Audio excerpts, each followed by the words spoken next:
অনেকেই বলেছিল ফাঁকা আওয়াজ, কিন্তু 6 ডিসেম্বর কয়েক লক্ষ লোকের সমাগমে বাবরি মসজিদের ভিত্তি স্থাপন হলো।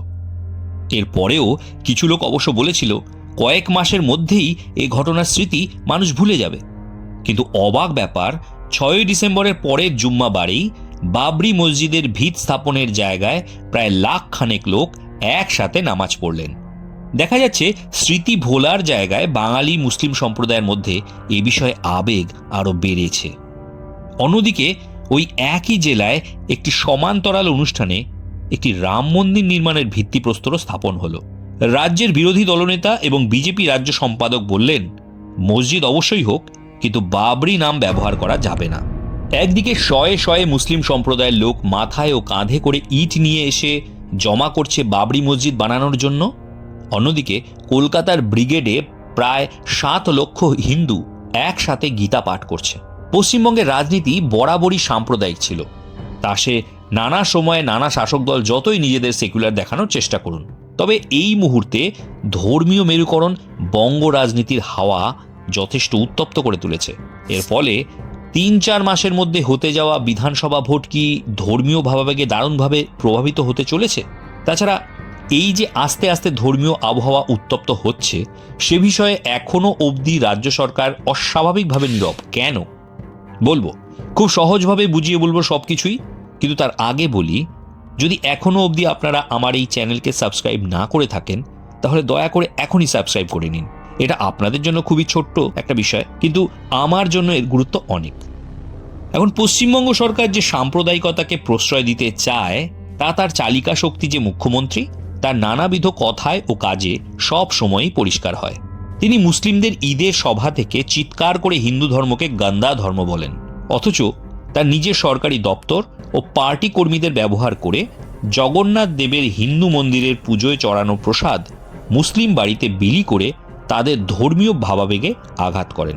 প্রথম ক্ষেত্রে ঈদের সভায় তার ভাষণে হিন্দুরা ক্ষুব্ধ হয়, কিন্তু মুসলিমদের মঞ্চ ব্যবহার করে হিন্দু বিরোধী কথা বলায় সার্বিকভাবে হিন্দুদের ক্ষোভ গিয়ে পড়ে মুসলিমদের ওপর।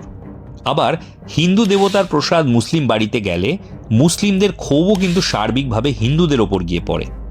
শুরু হয় বিবাদ ও বিভেদের রাজনীতি, এবং তখন নিজেকে সেকুলার দাবি করে মুখ্যমন্ত্রী ঘোলা জলে মাছ ধরেন। মুসলিমদের বোঝান সবই বিজেপির চক্রান্ত, এবং বিজেপিকে বাংলায় আসা আটকাতে তিনি একমাত্র উপায়। তাই মুসলিমদের পুরো ভোটটা তারই পাওয়া উচিত। ঠিক একইভাবে নানা জাতে বিভক্ত বাঙালি হিন্দু সমাজকে তিনি হিন্দি বলয়ের বিজেপি নেতৃত্বের প্রভাবে বাংলা ভাষা, সংস্কৃতি ও ধর্মীয় পরিবেশ কলুষিত হতে না দেওয়ার আহ্বান জানিয়ে তাকেই ভোট দিয়ে জেতাতে বলেন। পশ্চিমবঙ্গে এভাবেই চলে আসছে শেষ প্রায় 15 বছরের তার রাজত্বকাল।